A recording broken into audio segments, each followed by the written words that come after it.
Hi you all, so it's me Eugene, so welcome back to my channel. If you're new here, welcome back, and if you're new here, welcome, and if you're already have been here, welcome back. So yeah, this is gonna be a book review and summary from Olivia Newton-John, and she passed away recently, but I'm glad that, I live near the grocery store and the restaurants, but also I live near the library too. And it's like that where I can, peruse the library and peruse the bookshelves and, burn the J.K. Rowling books, but then I'll also, find gems like these kinds of books that are nonfiction, that are true, and not about witches and wizards and, Smeagol or golems. Oh wait, that's a different book series, right? This is a book about, her life and her struggles and her dreams, right? Okay, so we'll read this, okay? Together. So this is my summary. It's condensed, and some analysis. Okay, so Olivia Newton-John with vivacity, sincerity, and congeniality. From England to Australia to Europe to America to China to South America and to infinity and beyond. This is her book called Don't Stop Believin'. It was published in New York by Gallery Books in 2018. There's 334 pages. Olivia Newton-John made the Cancer Wellness and Research Center, ONJ Center. It features groundbreaking and cutting-edge treatment methods and practices. It relies solely on donations, although there has been funding from certain generous organizations and the government. The beginning scene of the book starts more recently, in May 30th, 2017. There are roses, her dog Raven, and her husband John all there, and the scenery is beautiful and tranquil. However, her cancer had come back. Photon radiation therapy requires exactness in your body coordinates in the machine consistently with each session. She tries to stay positive in that time. Back in May 2013, there was bumper-to-bumper traffic resulting in her Prius being rear-ended. Rona, her sister, succumbed to her brain tumor or cancer. A bump formed where Olivia's seatbelt had hit her hard during the car accident. It turned out to be breast cancer that time. She used revitalizing IVs and herbal formulas too. Olivia took an anti-estrogenic pill too. She discussed these concerns with her ONJ Center team. She played tennis but felt unsure and imbalanced due to the soreness. She felt like she couldn't cancel her tour even when she felt excruciating pain. In 2017, she did a show for Purple Heart recipients.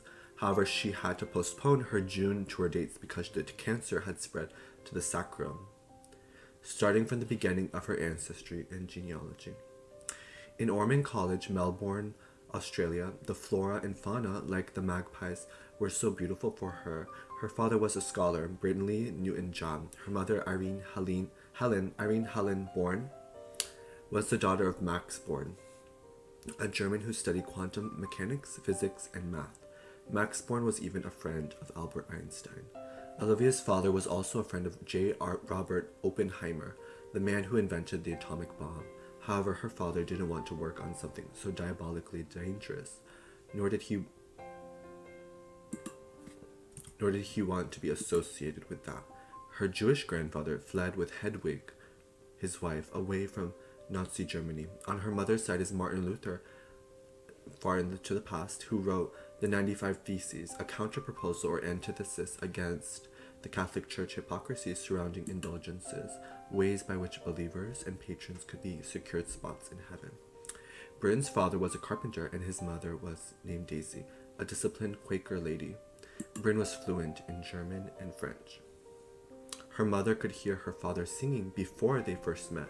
His voice radiated warmth and vitality, so she eventually found him singing in a room.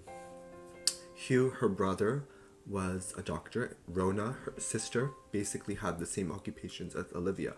Olivia was the youngest of three, just like me. And then here's my own connection to Olivia by being the youngest sibling in my family.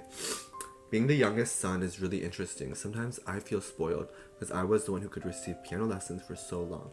My piano teacher was Mrs. Emiko Nadimi. She plays piano for a church too, so I really feel like I'm inheriting her essence and her spirit for peace, service, and dedication. My brothers many times buy me clothes, games, and knickknacks. I'm so grateful that I could see them treat the people of the world as their own siblings too. Owen is socially successful as an influencer, But the same goes for Leo too. Leo loves to play sports like frisbee and volleyball. At first, he started doing lacrosse and track and field. He even went to districts and states for track. And he and his teammates in our area won the BC Sports Festival, which is an annual sports festival for blessed children or second generation children for and it was the BC Sports Festival was for volleyball in 1 year sometime in the past. He has the trophy still in his room, Leo does, and Owen has over 200,000 followers, which is more than what most people will ever have. He is always a breath of fresh air, a positive warm summer breeze, and yet also a brisk feeling of mountain air that challenges us to be our best selves. Olivia's childhood and livelihood on the line and center stage. Her mother cared for her first. Bryn, however, had an affair while he was in the Air Force. Irene still let the marriage stay alive for as long as possible. Hugh kept true to his father's resilient and resounding work ethic. He went on to become a doctor who graduated with honors. Her parents divorced though. The classical music that Olivia and her mother listened to caused them to cry out of heartbreak, defeat, and melancholy, because it was part of the music that he listened to and that he could create sometimes. So her father was the headmaster of King's College in Cambridge. Her juvenile adventures included swallowing too many sleeping pills, necessitating doctors to pump her stomach. Olivia had an allowance from school. She liked to buy lollipops for everyone. She was not much of a saver or investor back in her days.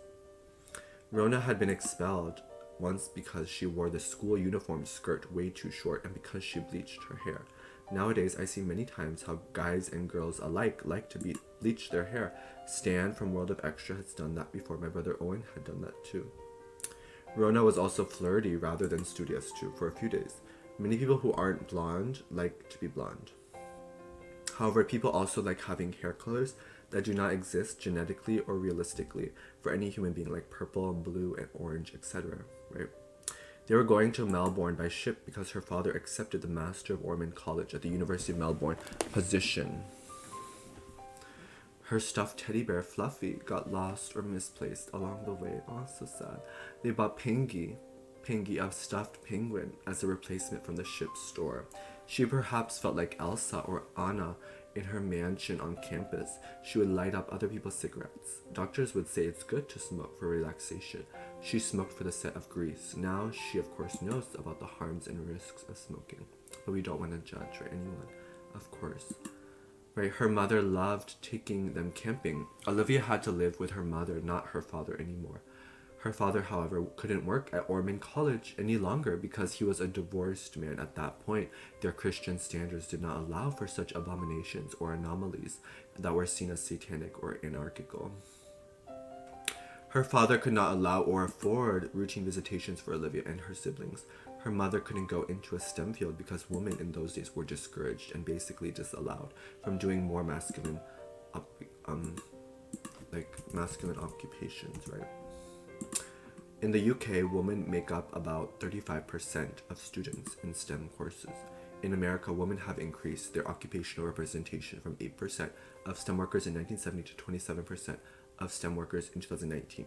Social sciences disciplines have seen the most notable increase. So these are sources that I'll put in my article if you want to read this article on Medium. Otherwise, you'll have to listen to this whole video, okay? Or you can read the article on Medium by paying Medium for that to be able to see it, or you might have a free view for once or twice a month. So, okay, so new family members, dreams for employment, and dreams for stardom. She resorted to perusing English genres and disciplines, like poetry and letter writing. Her mother, right? Irene could land a receptionist position though. She had friends from Harry Jones' Daughters at the time. Olivia, right? Olivia had friends. Harry Jones' Daughters, they could ride horses. Her pony was named Flash. Olivia gained half siblings, Toby and Sarah, due to her father's marriage with Val, a university librarian and pianist. Olivia was smart but clearly perturbed by the divorce, causing her to struggle artistically and academically. She had trouble with memorization and retention for her lessons.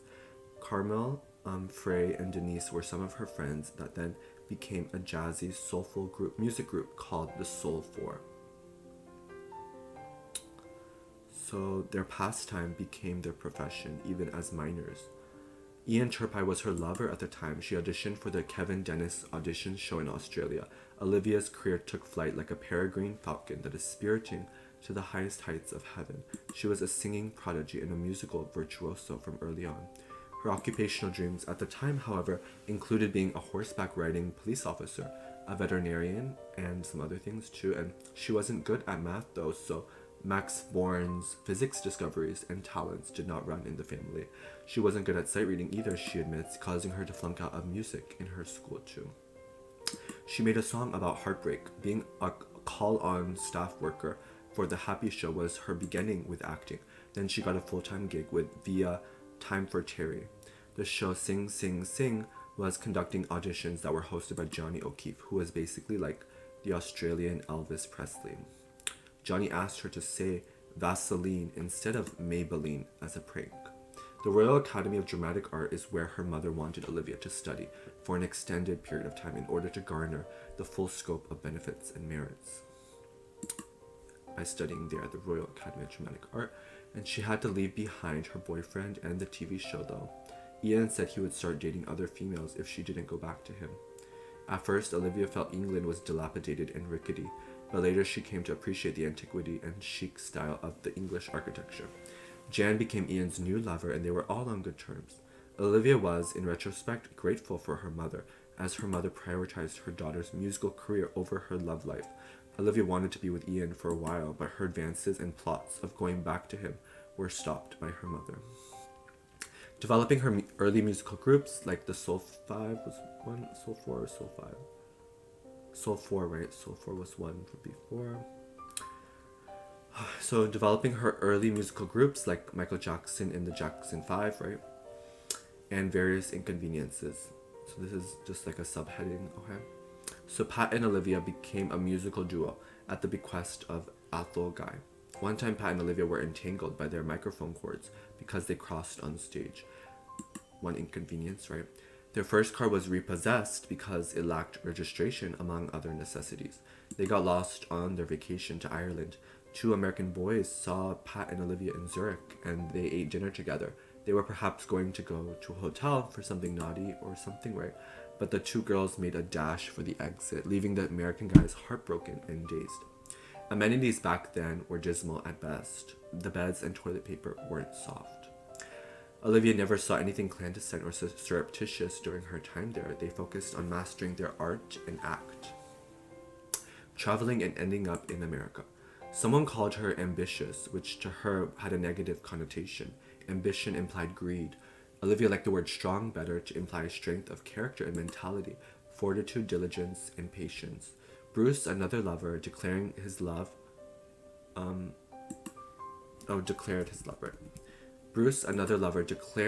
for Olivia and caused her to be dismissed from the TV show production in Australia. She was engaged with Bruce at the time. Pat's visa had expired, so the duo became a solo. Olivia returned to England without Pat. Pat married John Farrar, the man responsible for many of Olivia's songs. Hank Marvin, Bruce, and John Farrar became a trio. So Pat and John could go to England after all. Next door in the Abbey Road studios in England, the Beatles were recording Yesterday with George Martin. Bruce and Olivia broke up amidst their appearances on TV throughout Europe, the UK, and Australia. She earned, however, 4th place at Eurovision. Russ Reagan asked her to go to America, the beginning of her long life and joyous journey in the new world. She had to leave behind a newly bought house or cottage in England, right? So she felt New Yorkers were more cold-hearted and bumptious, whereas Californians were laxer and kinder. She met a movie star who wanted to date her, but Olivia disregarded his romantic advances, saying she was devoted to her job. She omitted his name, though, in the book. Helen Reddy also made it clear to Olivia that she needed to move to America in order to be more successful. They went on tour starting in the state capital of Minnesota. This oneness, as the second band to attempt to feel comfortable with Olivia's set list, could gain a sense of familiarity with Olivia band's songs via a rehearsal. Auto cue, which helps with knowing one's lyrics, wasn't available back then. She had to practice the songs multiple times in multiple locations. Auto cue should not be confused with auto tune, a technology that allows singers to know the exact pitch and notes of their songs. Okay. New pets, new friends, new songs, and new awards. Lee found a dog who was a stray and abandoned creature. His owner was killed in a car accident. Zargon was her dog's name. She saw Jaws, that movie, which made her not want to swim for the rest of her life. She gained another family member, an Irish setter, whom she named Jackson. She did a cover of John Denver's song, Take Me Home, Country Roads. She was climbing the Billboard music charts. Our church, however, got into a bit of a legal battle with John Denver over his Country Road song because we had used it in some way in our church services and events, or so I was told.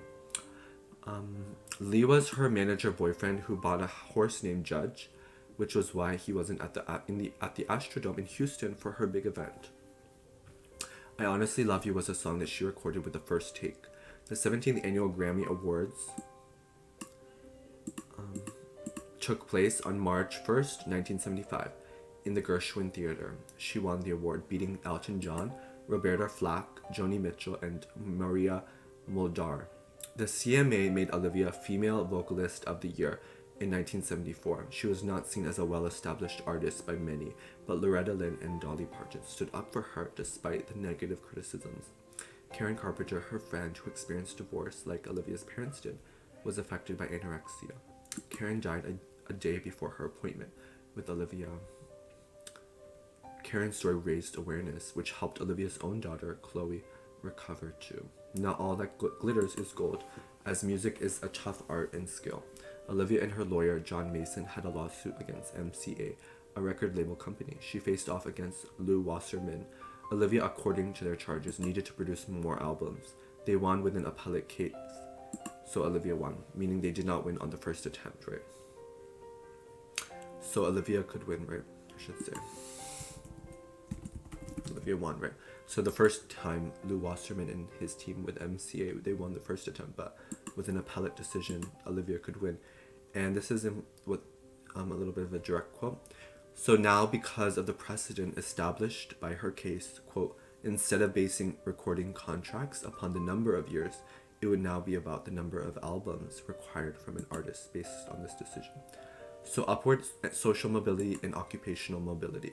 At the Cannes Film Festival, she met Gloria Swanson, who advised her to avoid sugar. She was supposed to meet Elvis in Las Vegas, but he had an emergency.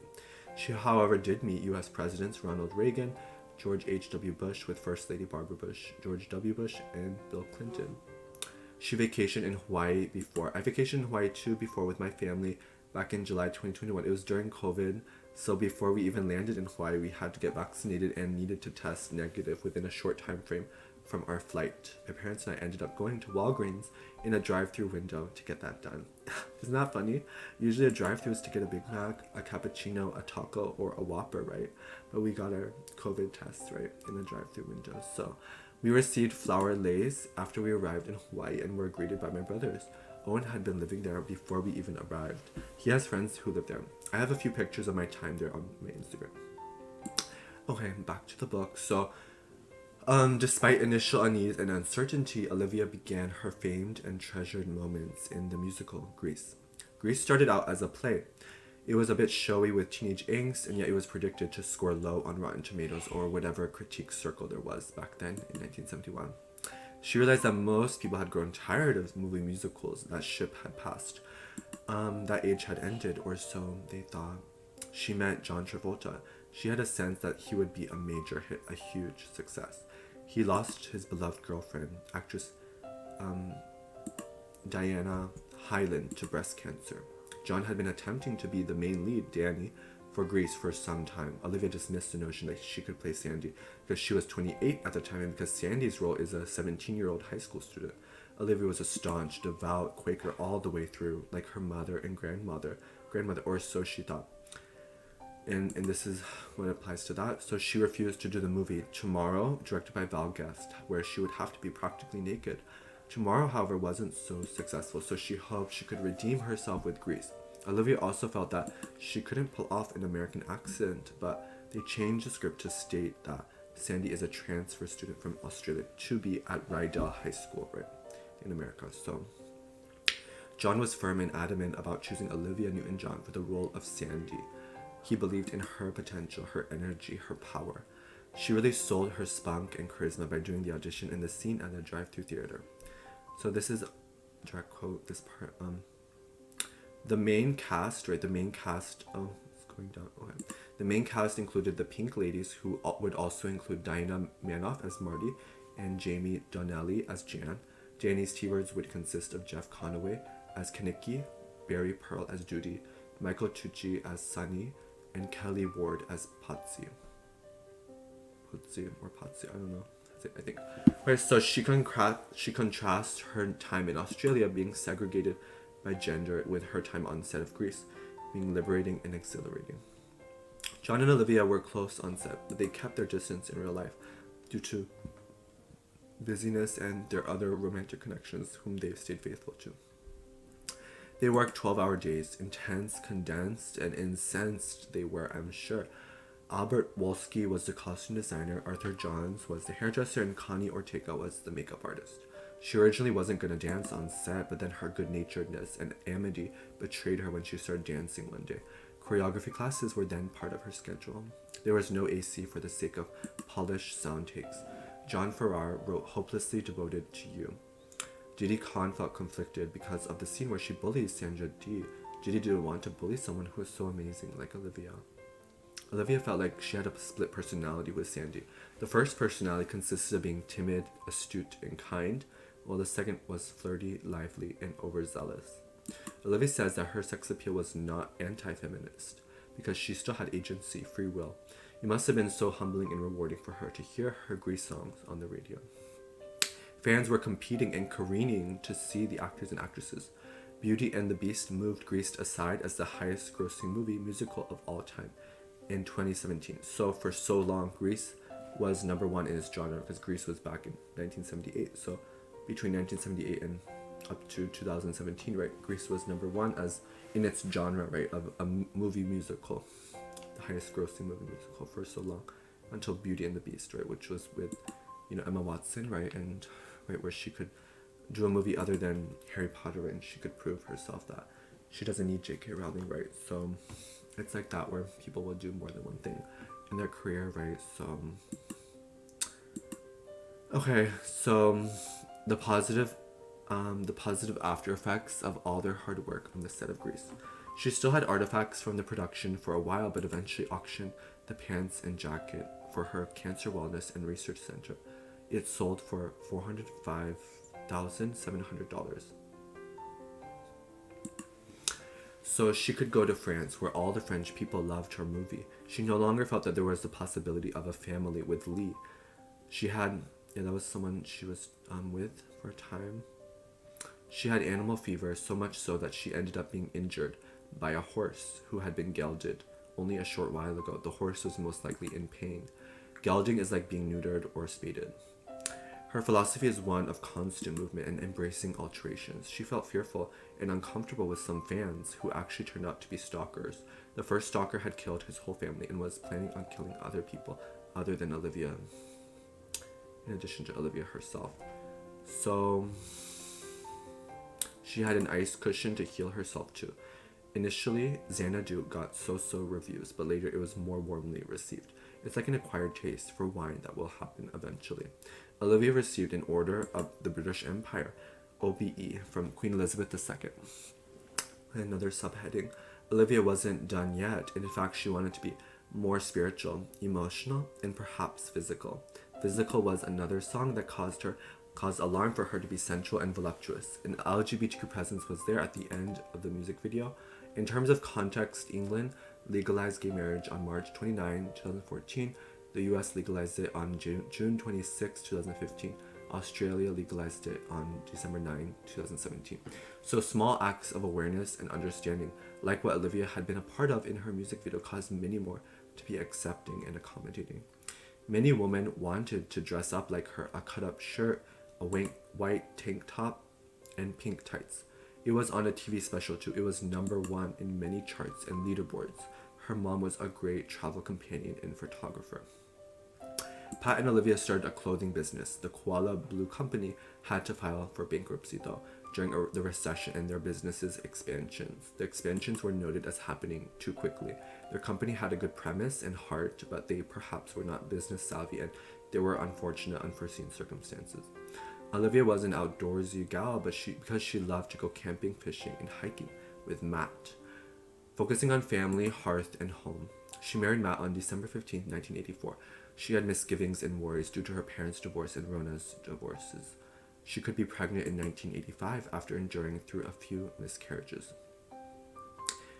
Nancy was coincidentally pregnant at the same time. Chloe was the name they wanted if Olivia would give birth to a girl, and Jessie was the name they wanted if they gave birth to a boy. Jessie is that one Disney Channel show and character that you know, right? She was the same actress in The Sweet Life of Zack and Cody on Deck. Debbie Ryan played the character of Bailey Pickett on The Sweet Life on Deck. The Chloe perfume product was her favorite back then, Olivia's favorite. She was an older mother, but she still pushed through the ageism, and ageism is, just like there's racism and there's classism and homophobia and transphobia, all these kind of words that are same, like it's ageism is discrimination based on the basis of age, right? So she experienced that even from her doctors and people like who said she's too old to have a baby, right? So she felt I'm also, because I'm the youngest in my family, where my mom, she was also old when she had me. Older when she had me because I am the youngest too. I'll just add that. So Pitocin was a drug that she used to speed up her contractions. She had an epidural. Chloe was born on January 17th, 1986. The epidural had punctured her spinal column. A spinal patch was required, which meant losing her arm's blood and putting it into her spine to form a blood clot. Her love for animals and her friends now allowed her to understand the heart of a parent. They worked on a screenplay called The Perfect Specimen, where a woman wants to find a sperm donor. John Hughes made a film, however, called She's Having a Baby, which had a similar premise as their idea, so their hopes were dashed and defeated. She recorded an album of lullabies with the Victorian Philharmonic Orchestra. They had adventures outdoors together. Colette, Chloe, Olivia, Matt, Nancy, and Jim. She could perform for Her Royal Highness Princess Diana in the Australian Bicentennial concert in Sydney. Back in their own area of residence, they were doing a photo shoot, and Colette ended up being the one to kiss her godmother, Olivia, because, what's her name? Chloe, right? Chloe was not, she wasn't doing, like, kissing her mother, so instead Colette had to be in the picture to kiss Olivia for the photo shoot, and as the babies, and her and Olivia was there. So the photographer captured photographs for the Warm and Tender album. Colette had kidney cancer. They weren't able to enjoy their excursion in Colorado Springs. Her cancer was known as Wilms tumor. Days in the sun turned to nights in the shadows. Loss was not uncommon with Jim and Nancy, as they lost John, Nancy's brother, and Andy, Jim's son. Chloe was so defensive for her friend Colette, as Colette endured taunts with her wheelchair and bald head. An hour before her performance in Spain, she was told that Colette had died. Their grief transformed into advocacy. They formed Healthy Child, Healthy World. Olivia became the spokesperson for that organization. She also became a Goodwill ambassador for the UN Environment Program. There was a lump in her breast, though. The mammogram and needle biopsy revealed nothing, so they decided to do a surgical biopsy. Her father had liver cancer. Again and again, she felt like the show must go on, and yet she also knew that you only live once, so she felt so attached to her father, but he passed away. She said in this quote, "Daddy, I will be back to see you the minute my tour ends," Olivia told him as she kissed him goodbye for what would be the last time. "I loved my father so much," she said. It was poignant for her mother to say goodbye to her father with his apology to her.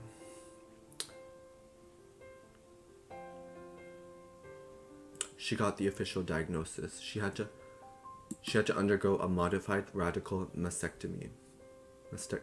mastectomy. So Angelina Jolie also, she suffered from breast cancer, right? And just a comparison for analysis. Back in 2013, it was reported that she would undergo a double mastectomy. She knew that she needed to survive to be with her 6 children and her husband at the time, Brad Pitt, a man whom she later divorced back in 2019. They have joint custody of their children. My aunt Kazuo also had breast cancer, and Mrs. Green, my friend's mother, died from brain cancer. Mrs. Yoshimi Kadoda, my other friend's mother, had cancer too. It was stomach cancer. So Olivia first did surgery and then chemotherapy. A paper was going to say that she was dying of cancer, to be sensationalist, melodramatic, and hyperbolic, but she didn't really appreciate that so much, right? If they would say in the news. Tackling the cancer with everything. Some health gurus said she shouldn't do chemo nor radiation. They felt meditation would solve it, right? But, sorry, right? Buddhism is not going to solve all of life's troubles, right? We need surgery sometimes, and we do need, right? We do need, what's it called? Medications too, right? So Olivia wanted no sympathy, no words of compassion. She wanted to be an equal, a colleague. Her cancer wasn't as malicious as other people's cancer. She had a lot of amenities and resources to combat the cancer, like acupuncture, which I've done before too, Amazonian herbs, German homeopathic drops, and a microbiotic chef, among other things and other resources. So she tried to live a normal life by watching movies. Louise Hay could defeat her ovarian cancer, so a positive mindset helped Olivia. Her daughter found out about her diagnosis through the news.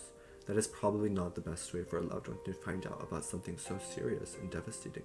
Usually you would want to hear that from a loved one directly.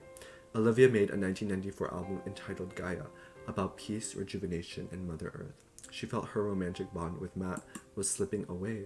Olivia liked reading spiritual books, whereas her husband was more outdoorsy. I also liked reading spiritual books growing up while in high school. This is my own more analysis relating with my own personal connection to spirituality. After my church friends and I finished Friday Club at Reverend Patton's house, which we did for about 2 years on Fridays after school, I began taking scriptures and church teachings more seriously. In Friday Club, Mr. Livelihood would teach us about the divine principle and Reverend Moon's autobiography. I felt like it was so special for us to learn these complex texts early on in our lives. I would love learning about Moses, Jesus, and Reverend Moon. I also read spiritual books at home after my hospitalizations in 2018. At Centaura and the Williamsburg Pavilion. I felt like perhaps I had too many sins and inequities in my heart and mind, so I needed to try to be a better person. However, I also realized that there are certain injustices and traumas that we experience that perhaps may never be vindicated or restored to a point of satisfaction and wholehearted rejuvenation. Divorce, cancer, rumors, and more international performances. Back to the memoir. So Olivia and Matt's divorce was quieter and more private, not under the spotlight and scrutiny of a television show or heartless courtroom. She had to downsize her home. Chloe loved The Little Mermaid, Barbies, and The Phantom of the Opera. Olivia had a lump behind her larynx. This time she didn't do any surgery, but she sang again after a long break and the lump magically disappeared. She played a lesbian singer named Bitsy May in the Sordid Lives film. Then rumors circulated saying that she was a lesbian in real life. Oh, the nonsense and the ravishing extravagance. However, Olivia noted how she was supportive of gay and lesbian rights. Olivia performed for the Pope at the Vatican, or so she thought at first. The Pope actually was sick at the time. She did end up meeting him, though, once he felt a little bit better.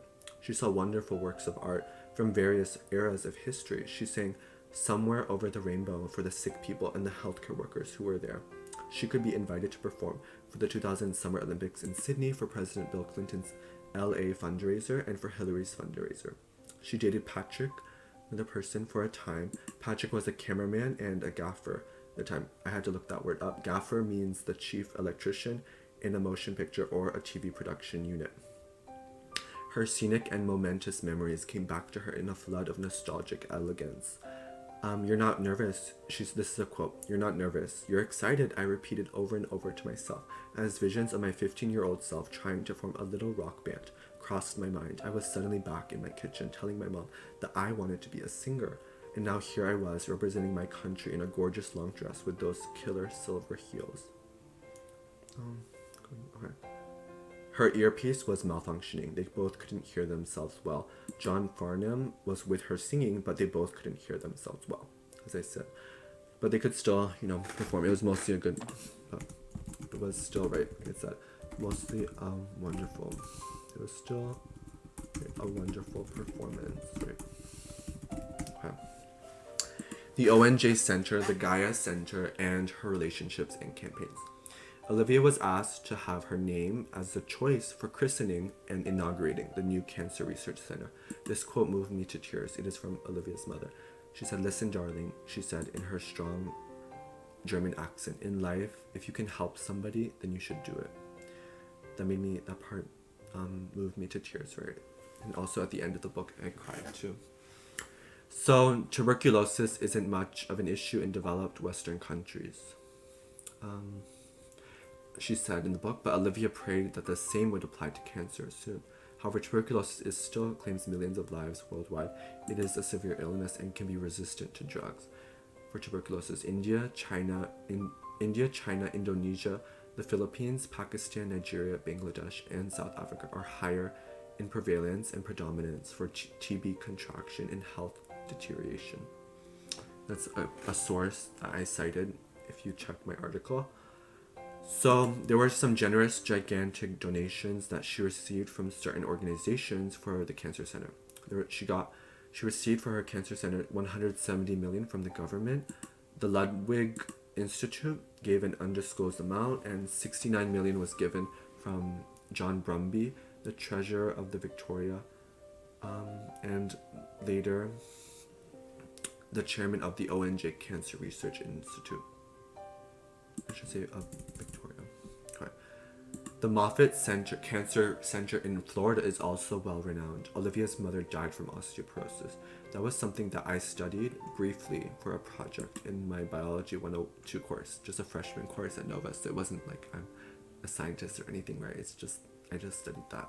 Disease a little bit with, your bones become more brittle and your bones are not as sturdy, right? And they become brittle with osteoporosis, right? Can see that osteoporosis, right, makes your bones brittle and not as steady or solid, right? So Irene, right, her mother had put tags on her possessions to designate whom they should be given to. So she kind of already knew she would pass away, so she put these tags on her possessions to say who her family members couldn't give them to. Some paintings and possessions were transferred to Olivia's farm. Olivia had a dream that she bought the property that they had seen earlier. So when they're passing through, the place she knew should be called Gaia. They managed to get a contract for the property. Patrick McDermott was her on-again, off-again boyfriend for 8 years. Patrick went missing during a fishing trip, however. He was Korean. His disappearance created a stir, and that situation appeared on America's Most Wanted and on Dateline NBC.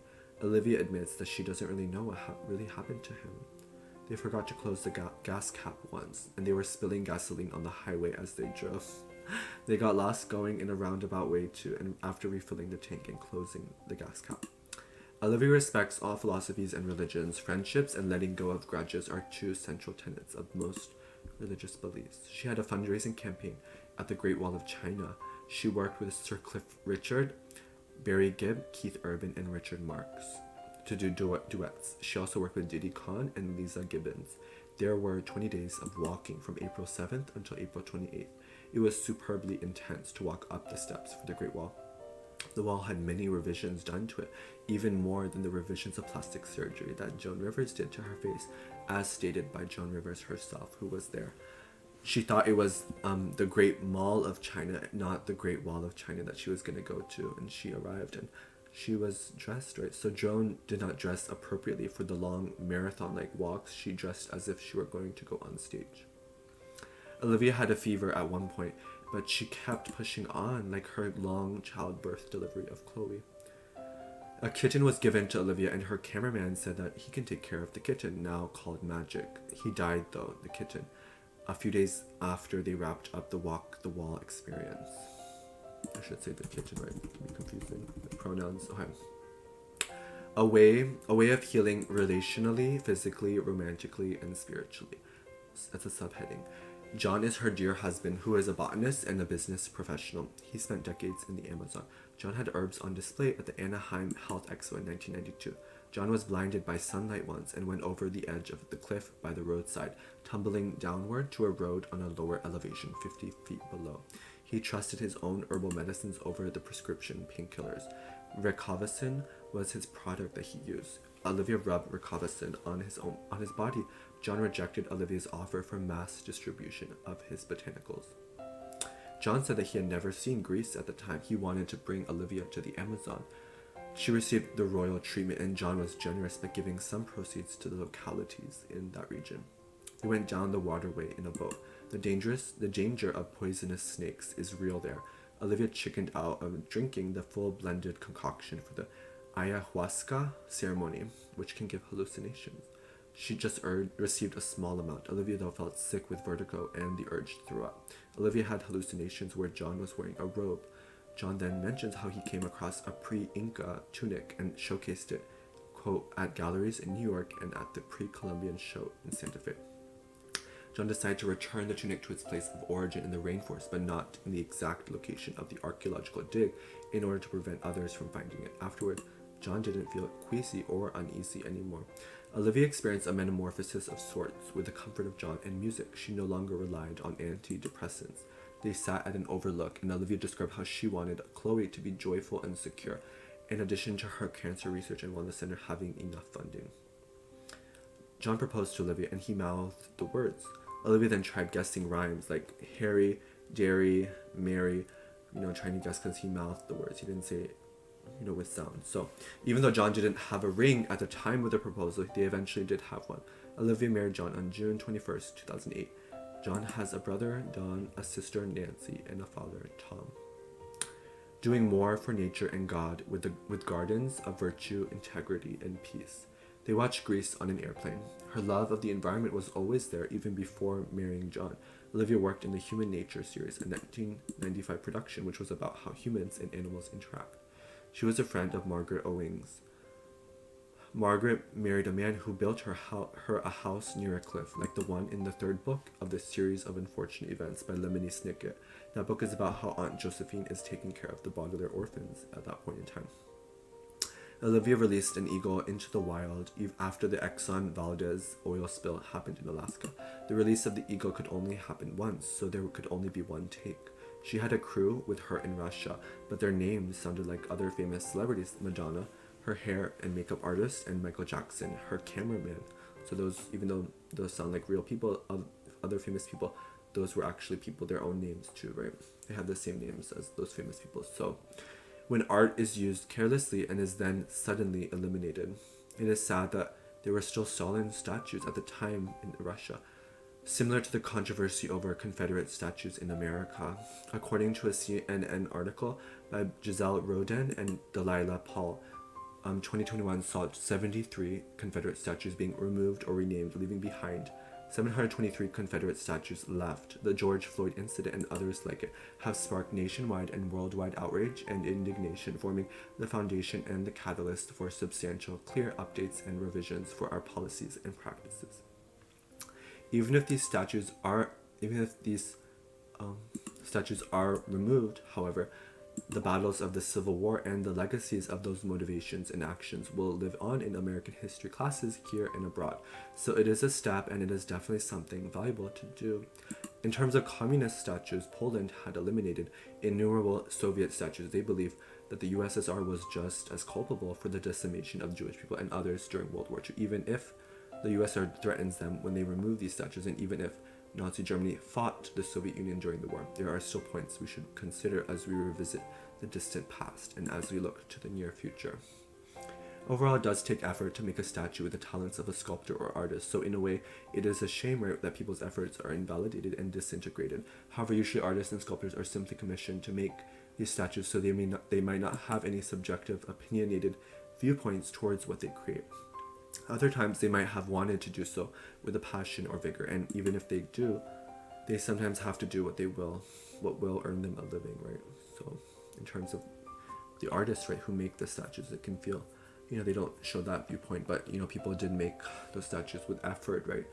And yet sometimes it's just all destroyed, right? Of course they could still be paid, but it's their work after. It doesn't last, if it doesn't last beyond what's now. So Olivia interviewed. Okay, so nature continues guiding her and giving her the power to keep going. Olivia interviewed the former leader of the Soviet Union, Gorbachev. She talked about sustainability, pollution, and other nature topics with him. Matt, her ex-husband, got bitten by a baby rattlesnake and yet was allergic to the anti-venom ingredients. She saw a giant potato cod in the Great Barrier Reef. Diving in Cod Hole was known as the best experience of diving. Tom Daly, I'm sure, would love to be there if it's a place for good diving. There are tiger and hammerhead sharks in the Great Barrier Reef.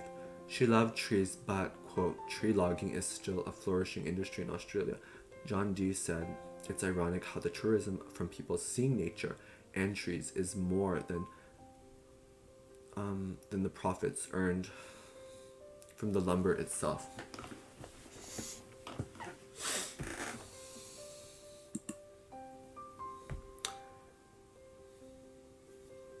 There were thousands of cheetahs on the earth before, but by the mid part of the 1970s, less than 10% remained. I can say fewer than 10% remained. I once saw a cheetah painting before in Switzerland when I was there. Right, so many cheetahs have been gone, have been destroyed, right? So she saw a rattlesnake near a pool in Namibia and a python too in the desert. On the campus in Melbourne, she saw greyhounds that were abandoned after their racing careers ended. She did small acts of kindness for them in terms of sustenance and survival. The RSPCA can give them a good life, so she was able to transfer them to their care sometimes. Olivia said how the loss of a pet causes distress and depression, emotions which can be tantamount to the emotions caused by the loss of a family member. Olivia goes back to the West Coast for her Las Vegas residency and for her family members. She loves singing, but traveling can be monotonous, time-consuming, and stressful. Fear, discomfort, and forgetfulness can occur on stage too. She celebrated the 20th anniversary of Grease in 1998 and the 40th anniversary in 2018. It was back in theaters again for those milestones. She had a Las Vegas residency starting in 2013. It was a 100-show contract. She would grace the same stages as Mariah Carey, Celine Dion, Reba McEntire, and others. This is more analysis. So Mariah performed songs like I'll Be There and Hero during her residency. Celine Dion started her residency back in 2011, but then she had a brief hiatus when her husband and Jaleel had throat cancer in 2014. She resumed the shows about a year later after this announcement. There were rearrangements of the music scores and soundtracks in addition to rearrangements of the musical performers too. For example, bassist Mark Lange left, while bassist Yves Labonte joined. So okay, there's some performers who left after some point and performers who joined her team. So Olivia did vocal sessions with Steve Reel for 12 years. All the money from her residency went to the ONJ Center.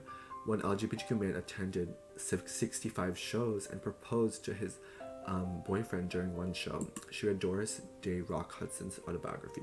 But when Olivia asked Doris if she wanted her to play Doris in a film, Doris politely refused. In 2013, John and Olivia moved to California from Florida in order to be in closer proximity to Chloe. Rona, her sister, had a harsh brain tumor that caused her to be delirious and dazed. In her 70s, she seemed healthy. Rona, she would always exercise and eat healthy, right? But then Rona's children came to see her in her final days. They hollowed her empty body with the meditations of a Tibetan Buddhist, Maria, and John's recitation of the Lord's Prayer. The loss impacted Olivia tremendously as she temporarily ceased her summer nights residency, just like Celine Dion did for her residency when her husband had cancer. In 1992, she had a cancer diagnosis. She was congratulated by Jim, her Buddhist friend, because the premise is like through challenges, burdens, and obstacles, we grow. She kept learning from people and nature. Most recently, this is the third time she's had cancer. Most recently, in beyond 1992, she's had more cancer diagnoses, right? That have come back, right? If you look right? Like 2013 and their time, right? So most recently, so cannabis had been used for thousands of years before, but it has been seen as a terrible, immoral plant for decades in recent years. John met with scientists in Israel and they shared their findings about cannabinoids and terpenes, fragrant oils. John wants to use herbs and supplements to not just alleviate symptoms, but to actually inhibit the apoptosis process, which is cell death. We all have endocannabinoid systems in our bodies, and there are cannabinoid receptors on every cell. Chloe publicly showed her support for her mother's cancer battle. Her innocent, simple desire to protect her mother from the maleficence of cancer is so wonderful. Oh, is it? Okay. Chloe is a successful singer and actress, just like her mother. Olivia felt dumbfounded and denigrated when a person on Facebook reached out to her and told her that she had a low likelihood of survival. One woman was nice to her though, saying she beat it and that Olivia would do the same. Sometimes people are ruder online than in person, but not always. In our political spheres of influence, we see how some people would be just as rude in Congress as they are online. And, people might have and on social media too, right? And in schools and other workplaces, right? People might have in-person etiquette, but they might not have netiquette, which is online etiquette. The same can be true vice versa. Her lower back had pain. She combined Eastern and Western medicine. An MRI was used. She went to Mexico too, to a healing clinic. Dr. Tony Jimenez. Emotional stress can trigger illness, as can inflammation. Dr. Dr. V. Desalegniers also helped her as a breast cancer survivor herself. So that's the end, okay? So that was the summary and analysis. Some parts I related with myself and some related to other people in society. So I hope that was interesting to you, and if you want, if you are not patient, if you don't have time, right, your busy schedule, you can't watch this whole video, then you can read the article and support me on Medium, right, if you read my article. And hopefully, right, I'll put the link for this book, so if you want to read this book by yourself, to have, right, I didn't always write every detail, so you can read the book yourself and see how it flows together, and, all these places she could go to and the people she could talk to, you can see, and, right, so you can read it. I'll put a link for that book if you want to buy it yourself or check it out from your library. So I'll put a link for that book. So, yeah, it's really a good book. Like, I could relate to her because she has music, right, in her bones, and also because, right, she has, stardom, right, in her future. She had stardom in her future, and she had music in her bones, and I can feel the same sometimes, right? So, yeah, it's like that where, I could watch her movie Grease, like, back in high school, my 9th grade, in my technology class. One time we were studying that, and, she was really, just a nice person, and, she tried to, like, get along with everyone. She really wanted, to combine the Eastern and Western medicine, try to have a way of having wellness, right? Not just, she mentioned, like, oh, she doesn't just want to be called the cancer center, but has to include the word wellness in it. She said, like, it needs to have that wellness in the name, right? And she was even hesitant to have her own name there, but she realized, right, it's important to her, and she's, right, she could beat it a few times, and then we don't know for sure, right, what's the reason. They didn't say on the news of what's the reason she actually did pass away, but, that's part of it. If it's in her history, right, it might be the reason, right, unless this will be a murder mystery, right, but we doubt that, right. It's probably something with the cancerous cells, right, that are multiplying at an alarming rate, right, and eventually it's like that where the evils and, are when we bully each other and when we're always arguing with each other, that really does affect us mentally, and it's those the actions of bullying and arguing eventually can be the stress that we experience and also traumas that we experience, and like her car accident, right, could cause a lump, right, to form, and then she just sang, right, she sang with her vibrato and her virtuoso talents, right, and eventually she could feel, right, that she could make it through, right, and it could disappear that one time. So it's like that where music can really heal people too, and it's something that will be there, right? And I'm not saying like my music is the best or you need to subscribe, right? I'm not saying that. It's just, it's nice when, we can learn music from many decades ago, and we can learn the music that was just made yesterday too. And it's sometimes like that where there's so many possibilities and so many choices with music that we can try to tailor right to our own needs, our own desires, and we hope, right, we can realize music doesn't belong to any one person, right? It's for everyone. It's meant to be egalitarian, and it's focused on achievement, and it's good when you can work together with other people in music, and for an orchestra or a band or a philharmonic or just your own your street band too, that you just do for in your garage, right? Your garage band, and right, you can do that. And when people can find that joy that it's there, and and also she could be an actress, right? And it's like that where she really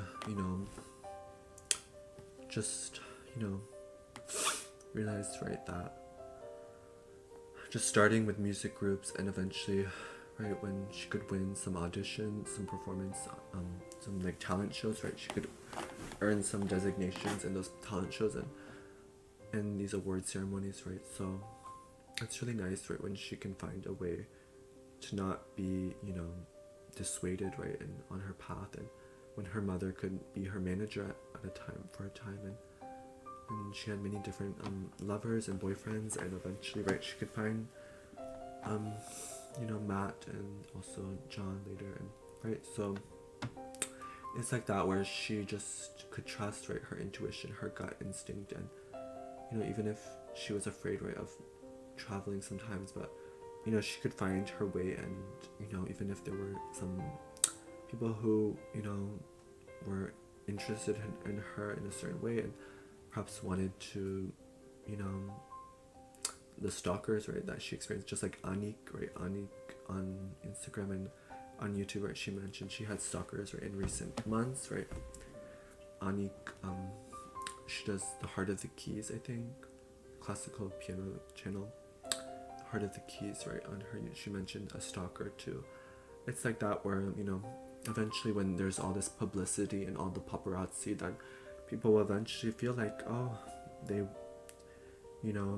it's like that where we hope we can all live quiet, humble lives, but sometimes, right, it's like that where you can't always escape, right, when you want to, but eventually you have to be serious, and you might need, right, that Rottweiler or that husky or the Rottweiler or that German Shepherd to protect you, right, like she always loved animals, right, and maybe she just needed the right kind of dog to protect her this whole time, right, from the stalkers, right, and she just needed, right, the kind of dog, right, and it's like that where, okay, thanks you guys, I think that's good enough. I don't want to go too much off script, because then I'll be whatever people, anyway. Yeah, that's it. Alright, thanks you guys. I hope that was nice for you and whatever. Okay, she had a good life, and I hope this wasn't, it didn't detract from her life and her memory, and just a little bit other details too I could bring up. And okay, thanks you guys.